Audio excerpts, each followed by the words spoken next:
Hello guys, ಎಲ್ಲರಿಗೂ ನಮಸ್ಕಾರ. ನಾನು ನಿಮ್ಮ ಆಲ್ ಇನ್ ಒನ್ ಕನ್ನಡಿಗ ಸುದರ್ಶನ್ ಮಾತಾಡ್ತಾ ಇರೋದು. ಸೊ ಇದೇನಪ್ಪ ವ್ಲಾಗಲ್ಲಿ ಇವನು ವಾಯ್ಸ್ ಓವರ್ ಕೊಡ್ತಾವನೆ ತುಂಬ ದಿನಗಳು ಆದಮೇಲೆ ಅಂತ ನೀವು ಅಂದ್ಕೊತಾ ಇರ್ಬೋದು. ಸೊ ಹೌದು, ನಾನು ಇವಾಗ ತಿರುಪತಿಗೆ ಹೋಗ್ತಾ ಇದ್ದೀನಿ, ಅದು ಒಬ್ಬನೇ. ಸೊ ನನ್ನ ಜೊತೆ ನನಗೆ ಗೊತ್ತಿರೋರು ಯಾರೂ ಕೂಡ ಇಲ್ಲಿಲ್ಲ.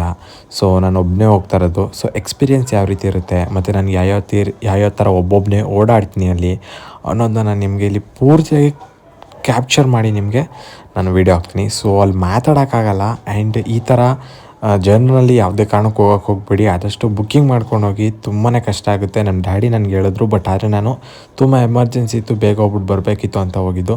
ಸೊ ಈ ವ್ಯಕ್ತಿ ನೋಡ್ಬೋದಲ್ಲ, ಈ ವ್ಯಕ್ತಿ ಡ್ರಿಂಕ್ಸ್ ಮಾಡಿದ್ದಾನೆ, ಈ ವಯ್ಯಾಗಿ ಕೂತ್ಕೊಂಡವನೇ, ಬಟ್ ಏನೂ ನನಗೆ ಡಿಸ್ಟರ್ಬ್ ಮಾಡಿಲ್ಲ. ಬಟ್ ಅದರ ಆ ಸ್ಮೆಲ್ಗೆ ನಂಗೆ ನೈಟೆಲ್ಲ ನಿದ್ದೆನೇ ಬಂದಿಲ್ಲ. ಫುಲ್ಲು ಬೇಜಾರಾಗ್ಬಿಡ್ತು, ಯಾಕಾದ್ರೆ ಈ ಥರ ಬಂದಿದ್ದೀನೋ ಅಂತ. ನಾನು ಬುಕ್ಕಿಂಗ್ ಮಾಡ್ಕೊಂಡು ಬರಬೇಕಿತ್ತು ಅಂತ. ಸೊ ಅದಾದಮೇಲೆ ನನಗೆ ಟ್ರೈನಲ್ಲಿ ಹೋಗ್ತಾ ಇವ್ರು ಯಾರೋ ಒಬ್ಬರು ಸ್ವಲ್ಪ ಮಾತಾಡಿದ್ರು ನನ್ನ ಜೊತೆ. ಆಮೇಲೆ ಹೇಳಿದ್ರು ಬುಕ್ಕಿಂಗ್ ಮಾಡಬೇಕು, ಫಸ್ಟು ಕೆಳಗಡೆ, ಮೇಲ್ಗಡೆ ಹೋಗಬೇಕು, ದರ್ಶನ ಮಾಡಬೇಕು ಅಂತ ಹೇಳಿದ್ರು. ಸೊ ಹೋದೆ, ಬಟ್ ಆದರೆ ಅದು ನಂಗೆ ನೆಕ್ಸ್ಟ್ ಮಾರ್ನಿಂಗ್ ಸಿಕ್ತು. ಸೊ ಅದೆಲ್ಲ ಬೇಡ, ಅದೇನಾರು ಕಷ್ಟ ಆಗಲಿ, ಹೋಗೋಣ ಅಂತ ಅಂದ್ಬಿಟ್ಟು ಫಸ್ಟು ಬೆಟ್ಟ ಹತ್ತಬೇಕು ಅಂತ ಡಿಸೈಡ್ ಮಾಡಿದ್ದೆ. ಬಟ್ ಆಗಲಿಲ್ಲ. ಬೆಟ್ಟ ನಾನು ಬಸ್ಸಲ್ಲಿ ಹೋಗ್ಬಿಟ್ಟು ಅಲ್ಲಿ ಮೇಲ್ಗಡೆ ನಡ್ಕೊಂಡು ಹೋಗೋಣ ಅಂದ್ಬಿಟ್ಟು ಸುಮ್ಮನಾದೆ. ಅದಾದಮೇಲೆ ಬಸ್ಸಲ್ಲಿ ನನ್ನ ಪಕ್ಕದಲ್ಲಿ ಕೂತ್ಕೊಂಡಿರೋ ಒಂದು ಹುಡುಗ ನನಗೆ ಪರಿಚಯ ಆದ. ಅವ್ನು ತಮಿಳ್ನಾಡವನು, ಬಟ್ ಆದರೆ ಅವನು ಫಸ್ಟ್ ಟೈಮ್ ಬಂದಿರೋದು. ಆ್ಯಂಡ್ ಈ ಕಡೆ ಒಂದು ಹುಡುಗ ಕೂತಿರೋನು ಕೂಡ ಅದಾದಮೇಲೆ ನಮ್ಮ ಹತ್ರ ಬಂದು ಜಾಯ್ನ್ ಆಗ್ತಾನೆ. ಸೊ ಅವನೇ ಮಾತಾಡಿಸ್ತಾನೆ. ಸೊ ನಾವು 3 ಜನನೂ ಕೂಡ ಒಬ್ಬೊಬ್ಬರೇ ಬಂದಿರೋದು. ಆ್ಯಂಡ್ ಒಬ್ಬೊಬ್ಬರು ಕೂಡ ಫಸ್ಟ್ ಟೈಮೇ ಬಂದಿರೋದು. ಸೊ ಒಳ್ಳೆ ಎಕ್ಸ್ಪೀರಿಯೆನ್ಸು. ಸೊ ಇಬ್ಬರೂ ಕೂಡ ತಮಿಳ್ನಾಡವ್ರೆ, ಬಟ್ ನಾನು ಕನ್ನಡದವನು. ಆ್ಯಂಡ್ ಒಂದು ಹುಡುಗಂಗೆ ತಮಿಳ್ನಾಡವನಿಗೆ ಕನ್ನಡ ಸ್ವಲ್ಪ ಬರುತ್ತೆ, ಬಿಕಾಸ್ ಏನಕ್ಕಂದರೆ ಅವ್ರ ಅಪ್ಪ ಒಂದು ಲವ್ ಮ್ಯಾರೇಜ್ ಅಂತ, ಅದಕ್ಕೋಸ್ಕರ. ಸೊ 3 ಜನನೂ ಬುಣ್ಣೆ ಮಾಡಿಸ್ಬೇಕಿತ್ತು. ಸೊ ಫಸ್ಟ್ ಹೋಗಿ ಮುಡಿ ಕೊಟ್ಟು ಎಲ್ಲರೂ. ಸೊ ಮುಡಿ ಕೊಟ್ಟ ಮೇಲೆ ನಾವೆಲ್ಲರೂ ಫೋಟೋಸ್ ಎಲ್ಲ ತೊಗೊಂಡ್ರು. ಬಟ್ ಆದರೆ ನಮ್ಗೊಬ್ರಿಗೊಬ್ರು ಯಾರು ಏನು ಅಂತಲೂ ಗೊತ್ತಿಲ್ಲ, ಓಕೆನಾ. ಸೊ ನಾನು ಈ ಥರ ಕಾಣಿಸ್ತಾಯಿದ್ದೀನಿ, ಒಳ್ಳೆ ಚೈಲ್ಡ್ ಚಪಾತಿ ಥರ. ನಾನೇ ಹೆಂಗೆ ಅಂದ್ಕೊಂಡೆ, ಸೊ ಇದೇನು ಇಷ್ಟೊಂದು ಚಿಕ್ಕ ಹುಡುಗನ ಥರ ಕಾಣಿಸ್ತಾ ಇದ್ದೀನಲ್ಲ ಅಂತ ಅಂದ್ಬಿಟ್ಟು. ಸೊ ಇದೆಲ್ಲ ಆದಮೇಲೆ ನಾವು ಫಸ್ಟು ಸ್ನಾನ ಮಾಡಿಕೊಂಡು, ಬಟ್ಟೆ ಎಲ್ಲ ಚೇಂಜ್ ಮಾಡಿಕೊಂಡು, ಫಸ್ಟು ದೇವಸ್ಥಾನಕ್ಕೆ ಹೊರಡೋಣ ಅಂತ ಸೆಟ್ ಮಾಡಿಕೊಂಡು ಹೊರಟೋ. ಎಷ್ಟು ಗಂಟೆಗೆ ಅಂದರೆ 7:30 ಕರೆಕ್ಟಾಗಿ ನಾವು ಹೊರಟೋ. ಬಟ್ ಆದರೆ 7:30 ಆದಮೇಲೆ ಅಲ್ಲೊಂದು ಕಡೆ ನಾಮ ಎಲ್ಲ ಹಾಕಿದ್ರು. ಸೊ ಪ್ರತಿಯೊಂದು ಕಡೆಯೂ ದುಡ್ಡು ಕೇಳೋಕೆ ಮಾಡ್ತಾರೆ, ಬಟ್ ಆದರೆ ನಿಮ್ಮ ಸೇಫ್ಟಿಯಲ್ಲಿ ನೀವು ಯಾವುದಕ್ಕೂ ದುಡ್ಡು ಬಿಚ್ಚಕ್ಕೆ ಹೋಗಬೇಡಿ, ಓಕೆನಾ. ಸೊ ಅದಾದಮೇಲೆ ನಮ್ಮೊಂದು ಕಡೆ ನಿಲ್ಲಿಸಿದ್ರು, ಲಾಕ್ ಮಾಡಿದ್ರು ಅಲ್ಲಿ, ಓಕೆನಾ.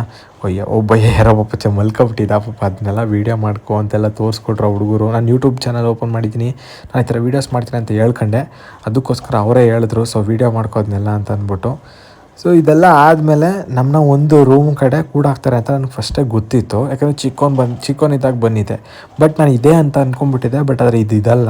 ಇಲ್ಲಿ ಏನು ಮಾಡಿದ್ರು ಅಂದರೆ ಬೆಳಗಿನ ಜಾವದ್ದು ನಮ್ಗೆ ಏನು ಬೆಳಗ್ಗೆ ನಾಷ್ಟ ಕೊಡ್ತಾರಲ್ಲ, ಸೊ ಅದಕ್ಕೋಸ್ಕರ ತುಂಬ ಅಂದರೆ ತುಂಬ ರಶ್ಶು ಜನ. ಯಾವ ರೀತಿ ಮುತ್ಕೊತಾರೆ ಅಂದರೆ ಹೇಳೋಕ್ಕೆ ಅಸಾಧ್ಯ.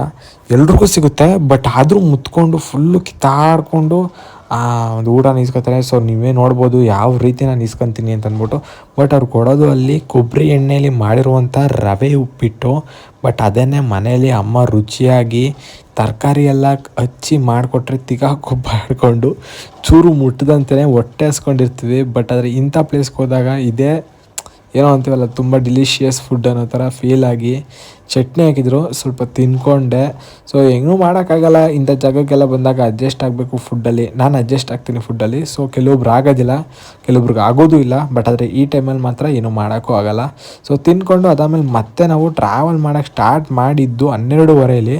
ಅದಾದಮೇಲೆ ಒಂದು ಕಡೆ ನಮ್ಮ ಫೋನು ಬ್ಯಾಗೆಲ್ಲ ಇಸ್ಕೊಂಡು ದರ್ಶನ ಎಲ್ಲ ಆದಮೇಲೆ ನಮಗೆ ಬ್ಯಾಗ್ ಸಿಕ್ಕಿರೋದು. ಇದೆಲ್ಲ ದರ್ಶನ ಆದಮೇಲೆ ನಾನು ವೀಡಿಯೋ ಮಾಡ್ತಾ ಇರೋದು.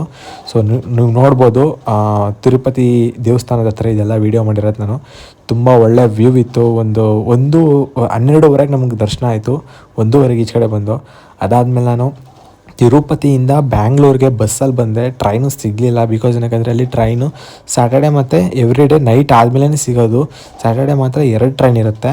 ಸೊ ನೀವು ನೋಡ್ಬೋದು ವಿಧಾನಸೌಧ ಆ್ಯಂಡ್ ಹೈಕೋರ್ಟು ಇದ್ರ ಮಧ್ಯೆ ಹೋಗ್ತಾ ಇದ್ದರೆ ನಿಮ್ಗೆ ಗೊತ್ತಾಗ್ಬಿಟ್ಟಿರುತ್ತೆ ನಾನು ಬ್ಯಾಂಗ್ಳೂರಲ್ಲಿ ಆಲ್ರೆಡಿ ರೀಚ್ ಆಗಿದ್ದೀನಿ ಅಂತ. ನಾನೊಂದು 6 ಗಂಟೆಲಿ ನಾನು ಅಲ್ಲಿಂದ ಹೊರಟಿದ್ದು. ಸೊ ಬ್ಯಾಂಗ್ಳೂರಿಗೆ ಬರೋಷ್ಟರಲ್ಲಿ ಹತ್ತತ್ರ ಒಂದು 11:30 ಆಗಿತ್ತು. ಬಟ್ ಅದು ಟ್ರಾಫಿಕ್ ಎಲ್ಲ ದಾಟ್ಕೊಂಡು ಮೆಜೆಸ್ಟಿಕ್ ಹತ್ರ ಹೋಗೋಷ್ಟರಲ್ಲಿ 12:30 ಆಗೋಗಿತ್ತು. ಸೊ ನನಗೆ ಅದಾದಮೇಲೆ ನಾನು ಬಸ್ಸಲ್ಲಿ ಹೋಗಬೇಕು ಅಂದರೆ ತುಂಬ ಕಷ್ಟ ಆಗುತ್ತೆ, ಯಾಕಂದರೆ ಬಸ್ಸಲ್ಲಿ ತುಂಬ ಜರ್ನಿ ಮಾಡೋದು ತುಂಬ ಕಷ್ಟನೇ. ಸೊ ಅದಕ್ಕೋಸ್ಕರ ಟ್ರೈನ್ನ ನೋಡಿದೆ, 1:50 ಸೊ ಅದಕ್ಕೋಸ್ಕರ ಏನೂ ಮಾಡೋಕ್ಕಾಗಲ್ಲ ಅಂದ್ಬಿಟ್ಟು ವೆಯ್ಟ್ ಮಾಡಿ ಟ್ರೈನ್ ಇಟ್ಕೊಂಡು ಟ್ರೈನಲ್ಲಿ ನಾನು ಮಂಡ್ಯ ರೀಚ್ ಆದೆ. ಮಂಡ್ಯ ರೀಚ್ ಆಗಿದ ಕೂಡಲೇ ನಮ್ಮಮ್ಮ ಇರಲಿಲ್ಲ, ಊರಿಗೆ ಹೋಗಿದ್ರು. ನಮ್ಮಮ್ಮ ತನಕ ದೇವಸ್ಥಾನದ ಲಾಡು ಎಲ್ಲ ಸ್ವಲ್ಪ ಪುಡಿಯಾಗಿತ್ತು, ಅದನ್ನೇ ಸ್ವಲ್ಪ ಎಲ್ಲ ಚೆನ್ನಾಗಿ ಉಂಡೆ ಮಾಡಿ ಅದಾದಮೇಲೆ ನಾನು ದೇವ್ರಿಗೆಲ್ಲ ಪೂಜೆ ಮಾಡಿ, ಸೊ ಈ ವಿಡಿಯೋ ನಾನು ನಮ್ಮ ಅಮ್ಮಂಗೆ ಕಳಿಸಿರೋದು. ನೋಡು ನೀನೇನು ಹೇಳ್ದಂತೆ ನಾನೆಲ್ಲ ಮಾಡಿ ಇಟ್ಟಿದ್ದೀನಿ ಅಂತ ಅಂದ್ಬಿಟ್ಟು ಲಾಡು ಇಟ್ಟು ಅದಾದಮೇಲೆ ದೇವ್ರ ದೀಪ ಹಚ್ಚಿ ಗಂಧದ ಕಡ್ಡಿ ಎಲ್ಲ ಹಚ್ಚಿ ಪೂಜೆ ಎಲ್ಲ ಮಾಡಿ ಇಟ್ಟಿದ್ದೀನಿ. ಸೊ ಇದು ನನ್ನ ಜರ್ನಿ ಆಗಿತ್ತು. ಸೊ ದ ವಂಡರ್ಫುಲ್ ಎಕ್ಸ್ಪೀರಿಯೆನ್ಸ್ ಆಗಿತ್ತು, ತುಂಬಾ ಇಷ್ಟ ಆಯಿತು. ಬಾಯ್. ಸಬ್ಸ್ಕ್ರೈಬ್ ಮಾಡ್ಕೊಳ್ಳಿ ನನ್ನ ಚಾನಲ್ನ, ಇನ್ನೂ ಮುಂದೆ ಒಳ್ಳೊಳ್ಳೆ ಟ್ರಾವೆಲ್ ವೀಡಿಯೋನ ಮಾಡೋಕ್ಕೆ. ಓಕೆನಾ, ಟಾಟಾ. ಸಪೋರ್ಟ್ ಮಾಡಿ ಪ್ಲೀಸ್.